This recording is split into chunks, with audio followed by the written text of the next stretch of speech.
Kita masih membicarakan mengenai temuan beberapa produk mie instan impor yang ternyata mengandung unsur non-halal. Dan saat ini kita sudah tersambung melalui saluran telepon dengan Direktur Pelaksana Lembaga Pengkajian Pangan, Obat-obatan, dan Kosmetika MUI, Pak Lukmanul Hakim. Selamat pagi, Pak Lukmanul. Tampaknya terputus dengan Pak Lukmanul. Nanti Pak Lukmanul akan lebih menjelaskan mengenai proses halal ini sendiri. BPOM tentu bekerja sama dengan MUI terkait hal ini. Prosesnya itu bagaimana, Pak? Karena BPOM yang kita tahu mendalami mengenai makanan itu sendiri, mempelajarinya. MUI perannya bagaimana di sini? Jadi gini, sebenarnya kita udah ada kerjasama dengan LPPOM MUI itu udah lama, dari tahun 96. Kemudian kita berbaru dengan MOU yang baru nah kita sudah ada pembagian tugas. Kalau bicara halal itu kan ada dua hal, halalan toyiban, ibarat dua sisi mata uang yang tidak terpisahkan. Halal adalah urusan fikih agama.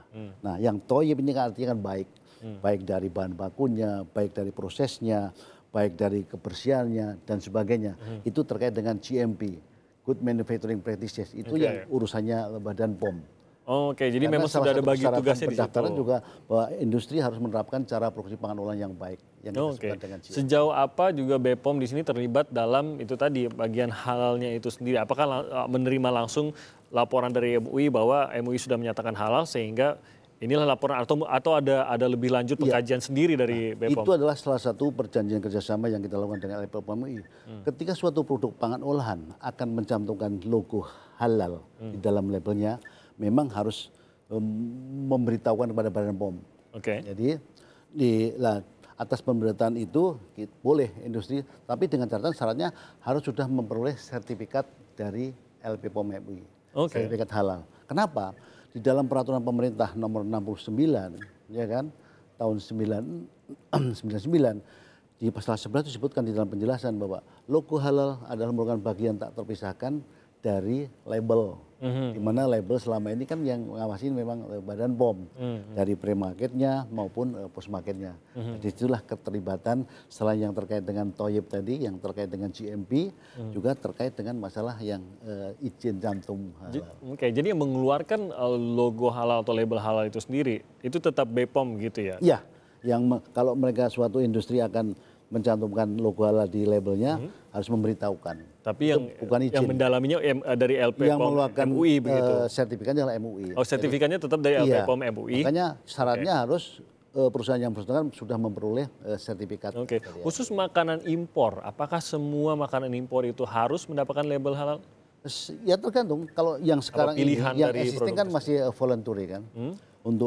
Kalau mereka mau mencantumkan halal ya harus berproses dengan MUI dulu kan gitu kan. Nah kita hanya menerima apa yang sudah dikeluarkan oleh MUI yaitu berupa sertifikat. Kalau mereka MUI sudah mengeluarkan sertifikat ya mau tidak mau kita kan juga mengizinkan dong untuk mencantumkan logo di label itu. Oke, kita saat ini sudah tersambung dengan Pak Lukmanul. Selamat pagi Pak Lukmanul, bisa mendengar suara saya? Ya, selamat pagi. Assalamualaikum. Baik, terima kasih. Waalaikumsalam Pak Lukmanul. Ini banyak yang saat ini kebingungan begitu Pak, pernah mengkonsumsi tapi saat ini baru mengetahui bahwa ternyata produk yang mereka konsumsi ini tidak halal begitu Pak. Mungkin dari LPPOM MUI melihat permasalahan ini bagaimana Pak Lukmanul? Ya, ini yang pertama ini kan kita masih menggunakan skema voluntary ya, sukarela seperti yang tadi disampaikan oleh Pak Suratmono bahwa saat ini pemasukan barang produk makanan itu masih dalam skema voluntary. Artinya halal itu tidak menjadi mandatori sehingga bagi produk-produk yang bisa masuk tanpa memiliki sertifikat halal. Nah ini yang nanti kemudian setelah dengan ada undang-undang jaminan produk halal kan akan kita atur lebih ketat lagi dengan skema mandatori. Artinya semua produk harus memiliki sertifikat halal. Artinya sertifikat halal atau yang kalau tidak lolos dalam sertifikat halal ya harus dinyatakan haram. Nah dalam kaitan ini Badan POM sudah masuk di dalam tupoksinya bahwa setiap produk yang mengandung babi atau pernah bersentuhan dengan babi kan harus dicantumkan logo babi. Nah ini yang kemudian di dalam pemeriksaannya berikutnya ternyata produk yang sekarang diisukan itu ternyata mengandung babi dan berarti memiliki mandat kewajiban untuk mencantumkan logo babi kan gitu. Itu aja. Pak Lukmanul, kalau untuk produk impor begitu, beberapa produk impor itu sudah melekat di label mereka logo halal tapi bukan dari MUI, tapi dari negara asalnya, misalkan Malaysia salah satu produk yang sering masuk ke Indonesia, ini bagaimana? Apakah ini juga bisa diterima atau bagaimana, Pak? Ya, pertama yang harus masuk itu adalah dari lembaga yang sudah memiliki sertifikat halal, yang sudah diakui oleh kita. Kalau belum memiliki pengakuan dari Majelis Ulama Indonesia, artinya kita tidak bertanggung jawab terhadap status kehalalannya. Karena artinya kita belum memiliki kerjasama, dan dengan demikian juga ada perbedaan kriteria atau standar-standar. Lembaga-lembaga tersebut belum masuk pada kriteria atau standar lembaga sertifikasi halal yang ditetapkan oleh Majelis Ulama Indonesia. Begitu. Sehingga informasi halal yang mereka berikan kita tidak bertanggung jawab terhadap semua informasi yang diberikan tersebut. Oke, Pak Lukmanul, kita akan mencoba memperbaiki hubungan telepon dengan Pak Lukmanul. Tampaknya sedikit ada gangguan di bagian terakhir. Jadi kalau untuk edar, ini kan sesuatu yang berbeda dengan itu tadi seperti katakan Pak Lukmanul mengenai halal haram ya, itu sendiri. Betul. Bahwa sebuah produk mengandung unsur non halal itu bisa saja beredar, tapi harus melabel itu sendiri. Jadi tidak aneh kalau sebuah produk yang mengandung sesuatu bahan non halal yang beredar, tapi masyarakat harus aware mengenai apa saja tandanya, begitu Pak. Betul. Ya. Jadi izin edar itu tentu saja bisa dikeluarkan walaupun mengandung unsur tidak halal. Karena boleh kan, tapi ada persyaratannya. Cantumkan tulisan mengandung babi, ada gambar babi, tulisannya ada warna merah dengan latar belakang putih. Khusus untuk kasus mie instan ini, siapa yang saat ini terkena sanksi, Pak? Seperti ya, tentunya kan yang jelas importir. Selaku pendaftar kan importir, yang mendaftarkan produk adalah importir. Kalau itu produk dalam negeri yang mendaftarkan kan produsen. Ya, tentunya importir itu nanti akan kita lihat. Bisa tanggung renteng juga kan, itu urusannya masalah penyidikan nanti. Kalau ini masuk ke ranahnya administrasi saja kah atau bisa juga dipidana karena mungkin ada kebohongan yang dilakukan ya, mungkin saja atau nanti perdata? Tergantung penyidik kalau memang itu mau dipidana. Tapi yang jelas sanksi administrasi sudah kita berikan.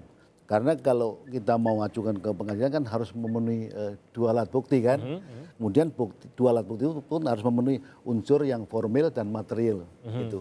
Saya dulu juga penyidik sekarang, tapi itu kan urusan ranahnya penyidikan. Oke, nah ini kan berhasil dari temuan BPOM lah, ya, gitu. Betul, Pada saat mungkin masyarakat secara tidak sadar karena mereka mendapatkan produknya di rak yang tidak terpisah begitu, bukan rak non halal begitu, sehingga mereka mengkonsumsinya tanpa pernah menyadari apakah ada label halalnya atau tidak begitu. Kalau dari mereka yang mengkonsumsi ini sendiri dari BPOM, bisakah masyarakat ragu terhadap sebuah produk? Saya tidak yakin ini halal atau haram gitu. Bisakah mereka menanyakan hal itu? Sangat bisa. Kita kan udah ada akses untuk Halo BPOM 1.500.533 ya kan? Atau bisa kalau mau mengecek keraguan ini nomor izin tadi asli atau enggak, bisa pakai Android, cek BPOM di Play Store, nanti akan muncul dalam bentuk aplikasi. Jadi ada aplikasi yang bisa di-download untuk memeriksa apakah suatu produk itu terdaftar atau tidak, itu pertama. Itu bisa dilihat. Nah, nanti kalau mau tanya lebih detail lagi, bisa juga dicek Halo BPOM 1.500.533. Oke, jadi memang ada cara untuk masyarakat ragu. Sejauh ini apakah ada produk yang dipertanyakan oleh masyarakat? Ya ada, kadang-kadang tindakan kita kan juga berdasarkan informasi dari Halo BPOM misalnya. Justru itulah kita inginkan ada peran serta masyarakat untuk ikut kalau ada kecurigaan atau ada temuan bisa aja dilaporkan melalui BPOM. Malah sekarang kita sudah kerjasama dengan Pramuka, ya kan? Kita dalam bentuk aplikasi itu, kemudian si para kader-kader Pramuka ini juga bisa ikut mengawasi, dan nanti hasil pengawasannya dilaporkan kepada Badan POM. Jadi Badan POM akan turun. Ini menggait masyarakat untuk ikut terlibat langsung gitu ya? Salah satunya Pramuka yang sudah. Nanti akan diluncurkan bulan Agustus. Tapi masyarakat umum juga bisa melakukan hal ini. Tidak hanya untuk hal haram begitu Pak? Tidak hanya masalah kedaluarsa, masalah tanpa izin edar, masalah apa saja yang terkait dengan masalah keamanan, mutu, dan gizi. Tadi nomor teleponnya 1.500.533. Jadi mungkin kalau Anda ragu hal haramnya sebuah produk atau mungkin produk itu layak konsumsi atau tidak, 1.500.533.